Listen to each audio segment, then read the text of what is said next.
कोई आपसे श्रेष्ठ आपको कोई व्यक्ति दिखा और देखते ही आपके अंदर ऐसा लगने लगा कि बताओ ये इतना आगे कैसे पहुंच गया, ये मत्सर है, इसको मत्सर कहते हैं।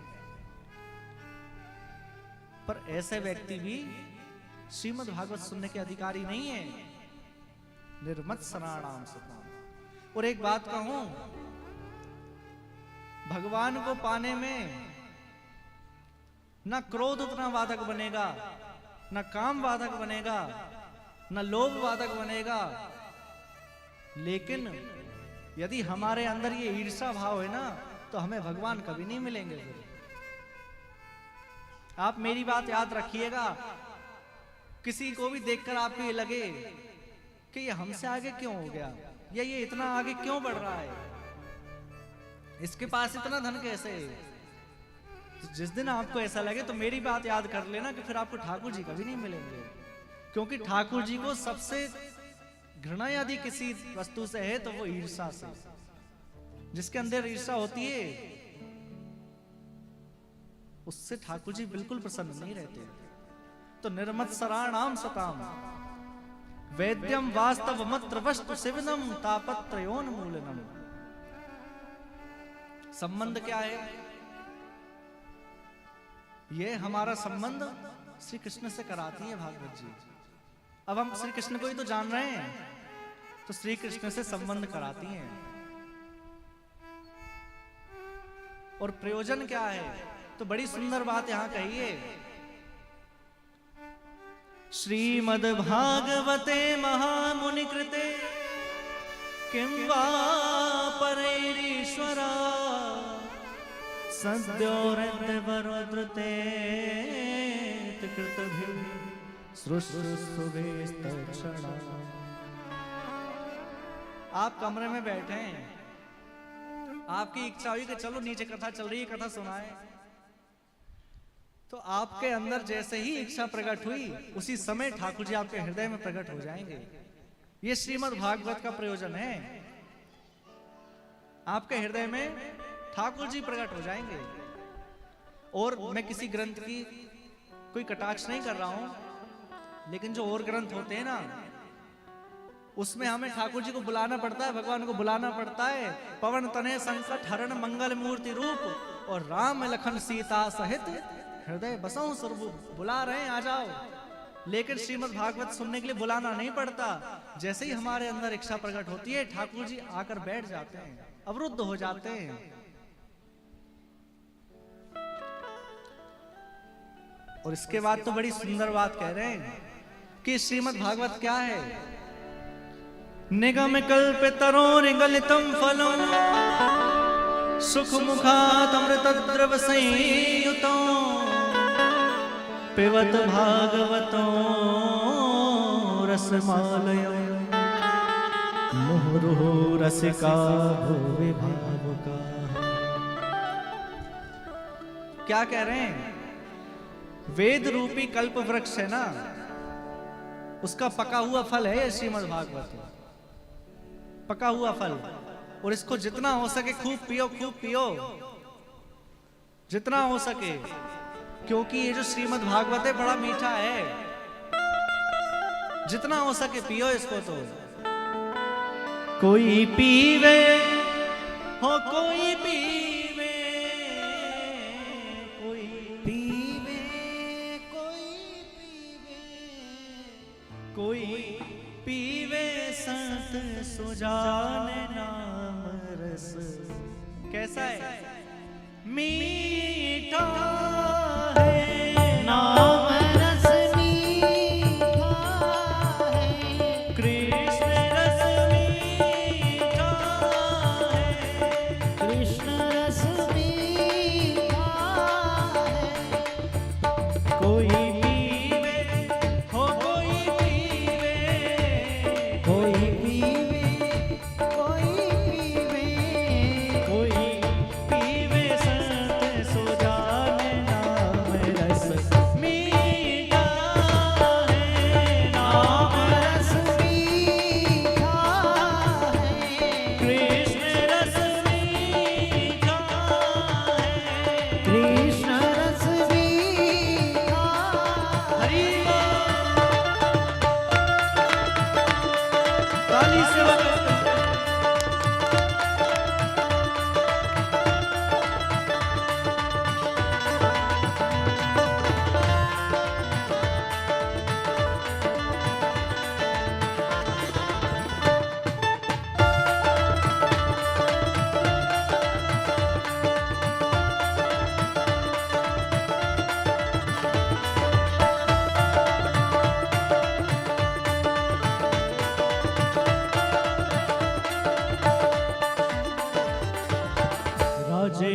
की रानी पी गई, राजवंश की रानी पी गई। किस किसने पिया है ये जो रस है, किस किसने पिया है? राजवंश की रानी पी गई, राजवंश की रानी पी गई। एक बूंद इस रस का भैया रे, एक बूंद इस रस का भैया रे, एक बूंद इस रस का। और आधी रात महल तज चल दी, आधी रात महल तज चल दी, आधी रात महल तज चल दी, आधी रात महल तज चल दी।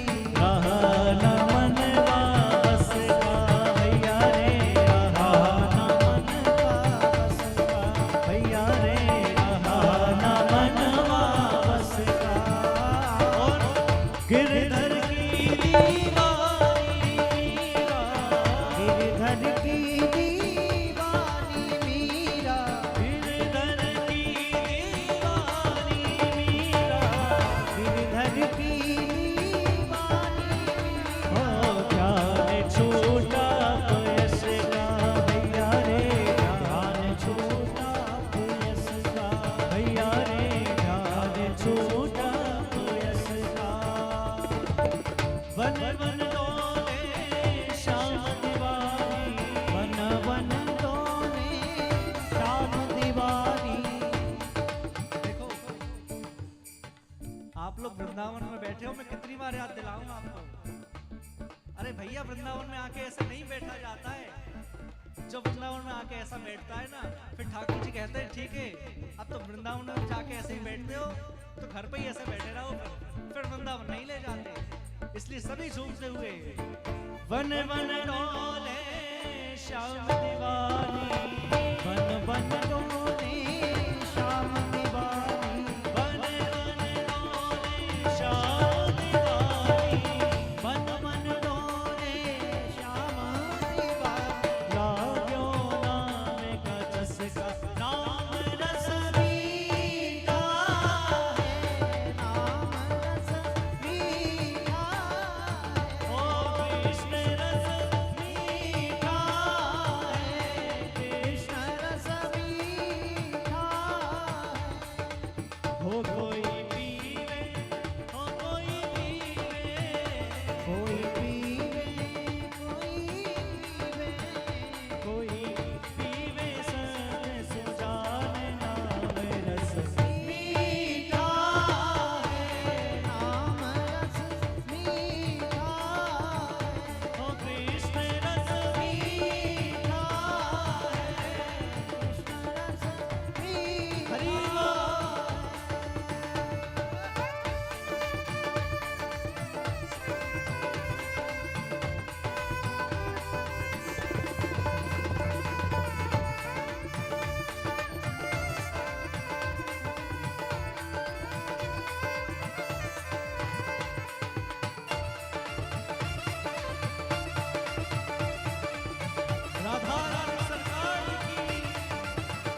सो जाने नाम रस मीठा है, नाम रस मीठा है।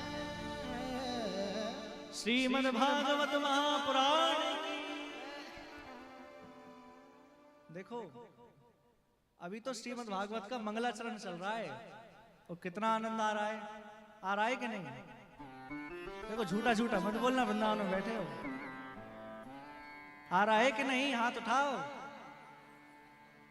अभी तो मंगलाचरण चल रहा है, अभी तो पूरी भागवत जी शेष है। ये अद्भुत ग्रंथ है श्रीमद् भागवत। एक बार समस्त ऋषि नैमी सारण्य में बैठे हैं, अपने नित्य क्रिया से निवृत्त हुए, होम आदि से निवृत्त हुए और भगवत प्राप्ति की इच्छा के लिए वहां साधन कर रहे हैं। इतने में ही वहां सूत जी का आगमन हुआ और सूत जी से हाथ जोड़कर प्रश्न किए। क्या प्रश्न किए? किम श्रेयः शास्त्र सारहत और स्व अवतार प्रयोजनम, किम कर्म के अवतारश्च धर्मः किम शरणम गता। 6 प्रश्न किए। कौन कौन से? पहला प्रश्न, कलयुगी जीवों के कल्याण का सहज साधन क्या है? कलयुग के लोग कैसे हो गए हम सब देख ही रहे हैं, बताने की आवश्यकता नहीं है। तो इन कलयुगी जीवों के लिए सहज साधन क्या है जिससे उनका कल्याण हो जाए? पहला प्रश्न। दूसरा प्रश्न किया है, इतने सारे शास्त्र हैं, इन सब का सार क्या है? अरे कितने सारे शास्त्र हैं, अब इन सबको कब तक पढ़ें? तो आप एक काम करो, इन सबका शास्त्र बता दो, इन सबका सार बता दो कि इनका सार क्या है। और भगवान के अवतार लेने का प्रयोजन क्या है? भगवान अवतार क्यों लेते हैं? और यदि अवतार लेते हैं तो कितने अवतार हैं? और भगवान ने किन किन अवतारों में कौन कौन सी लीलाएं की हैं? और छठवां प्रश्न, जब भगवान अपने लीला को संवरण करके अपने परम धाम चले जाते हैं तो धर्म किसकी शरण में जाता है? 6 प्रश्न किए हैं। और प्रश्न करके सूत जी ने ध्यान करना प्रारंभ किया है, अपने गुरुदेव का ध्यान कर रहे हैं। सूत जी ने अपने गुरुदेव का ध्यान किया है। यम प्रव्रजंत मनुपेतमपेत कृत्यं द्वैपायनो विरह कातरया जुहाव पुत्रेति तन्मयतया तर्वोऽभिनेदुस् तम सर्वभूत हृदयं मुनिमानतोऽस्मि। अपने गुरुदेव का ध्यान किया है। और एक बात कहूं, हमारे जीवन में गुरु का होना बहुत आवश्यक है। जब तक हमारे जीवन में गुरु नहीं है तब तक ऐसे समझो कि जैसे कोई नाव है लेकिन उस नाव को चलाने वाला नाविक नहीं है, और आपको नदी तालाब पार करना है तो क्या हो जाओगे आप अपने आप से चला के? नहीं हो पाएंगे। हमें यदि पार लगना है तो एक कुशल मझधार की आवश्यकता है जो हमें पार लगा दे। इसी प्रकार ये भव सागर है जिसमें हम पड़े हुए हैं। हमें इससे पार लगना है तो कैसे लगेंगे? तो ये गुरु ही वो मझधार हैं, ये गुरु ही वो मझधार हैं जो हमें भव सागर से पार लगा सकते हैं। अभी तो हम गोते खा रहे हैं, पर गुरु हैं जो हमें इससे पार लगा देंगे। अपने गुरुदेव भगवान का स्मरण किया है। और हमारे जीवन में गुरु कितना आवश्यक है ये समझना है ना। तो एक और उदाहरण दूं मैं। 2 तरीके के बगीचे होते हैं। एक तो वो होता है जिसमें माली रहता है, तो उसमें जो भी अनावश्यक जो कांटे हो जाते हैं, जो पेड़ हो जाते हैं, उन सबको काटते रहते हैं, माली करता है ना। लेकिन जिस बगिया में माली नहीं है, उसमें तो कांटे भी लगेंगे, उसमें तो खरपतवार भी लगेगी, सब कुछ लगेगा, क्योंकि उसमें माली नहीं है। तो हमारे जीवन को यदि हमें सुसज्जित बना के रखना है तो हमें गुरु धारण करना चाहिए। वो गुरु हमारे इस बगिया का माली है। वो हमारे अंदर जो दोष हैं, जो कपट है, जो छल छिद्र है, वो सब निकाल देंगे बाहर। गुरुदेव को प्रणाम किया है। इसके बाद उन्होंने उत्तर देना प्रारंभ किए हैं। उन्होंने कहा कि आपने बहुत अच्छा प्रश्न किया है। और सूर्य जी कह रहे हैं कि जीव मात्र का परम धर्म क्या है? अभी मैंने बताया था, केवल भगवत प्राप्ति, भगवान मिल जाएं। और सूर्य जी कह रहे हैं, सवई पुंसाम परो धर्मो यतो भक्तिरदोक्षजे अहैतुक्य प्रतिहतायात्मा संप्रसीदति। सवई पुंसाम परो धर्मो, जीव मात्र का परम धर्म है केवल भगवान की प्राप्ति करना और उनकी भक्ति में लग जाना। पर भगवान की भक्ति कैसी हो? दो शर्तें लगी हैं यहाँ।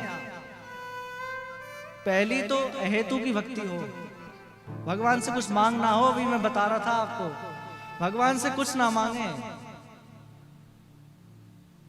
भगवान से तो केवल एक ही वस्तु मांगे कि भगवान से भगवान को ही मांग ले।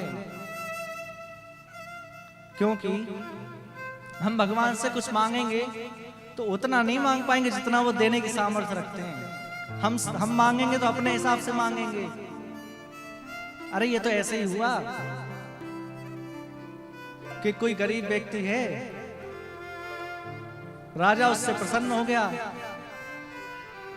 और राजा ने बुलाया, कहा कि मांगो जो चाहते हो। अब राजा तो सम्राट है, कुछ भी दे सकता है। यदि उस समय पर वो व्यक्ति कहते कि जो आपकी इच्छा हो वो दे दो, तो हो सकता है 2-4 गांव दे दे। लेकिन उस व्यक्ति ने क्या मांगा कि मुझे 4 बोरी भूसा दे दो गाय के लिए। क्या मांगा? 4 बोरी बस भूसा दे दो गाय के लिए, और कुछ नहीं चाहिए। तो बताओ राजा के पास क्या ये मांगने की चीज है? ये मांगना चाहिए? नहीं, हमें मांगना ही नहीं आता है।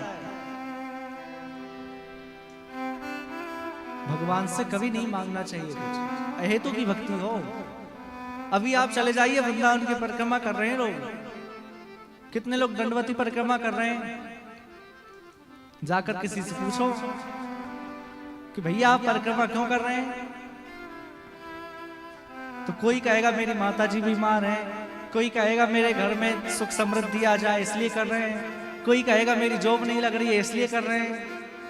तो जो भी कारण बताएंगे वे सांसारिक कारण बताएंगे। कोई ही ऐसा होगा जो कहे कि हमें राधा माधव में प्रीति हो जाए, कोई ऐसा नहीं कहेगा। हम भगवान से कहते हैं, लेकिन भगवान से मांगना नहीं चाहिए, वो तो स्वयं दे देंगे। तो अहेतु की भक्ति हो। दूसरा, अखंड हो, निरंतर हो। ऐसा नहीं कि आज अक्षय तृतीया है, आज भक्ति कर ली, अब फ्री है अगले त्योहार तक। ऐसा नहीं करना है। अखंड भक्ति होना चाहिए, निरंतर निरंतर भक्ति करें। इसके बाद सूत जी एक बड़ी अच्छी प्यारी बात कह रहे हैं। क्या कह रहे हैं? धर्मः सुनिष्ठितः पुंसाम विश्वक्सेन कथा सुयः नोत्पादये यदिरतिम श्रम एव हि केवलम। सूत जी कह रहे हैं हम कितने ही व्रत अनुष्ठान कर लें, कितनी ही पूजा कर लें, लेकिन यदि हमारा मन कथा में नहीं लगता ना, तो आप समझ लीजिए वो सब केवल एक श्रम है और कुछ नहीं है। आपने श्रम किया है केवल, ऐसे समझिए कि पूरी कथा में आपको एक बार भी ऐसा लगा है ना कि चलो ऊपर चल के थोड़ा चाय पी आते हैं, मन नहीं लग रहा है, तो आप ये समझ लीजिएगा कि पिछली एकादशी हमारी स्वीकार नहीं हुई है। श्रावण आता है, सब लोग खूब बेलपत्र चढ़ाते हैं शिव जी को, लेकिन कथा में मन नहीं लग रहा है, तो यही समझना चाहिए कि जो हम कर रहे हैं केवल श्रम है। मन कैसे लगे भगवान की कथा में? मन तो केवल ठाकुर जी की कृपा से ही लग सकता है। इसलिए ठाकुर जी से प्रार्थना करें कि आप ऐसी कृपा करें कि हमारा कथा में मन लगा रहे, क्योंकि कथा में एक बार मन लग जाए ना, फिर भैया सब साधन, जितने नियम कर रहे हैं, जितने साधन कर रहे हैं, वो सब सफल हो जाएंगे।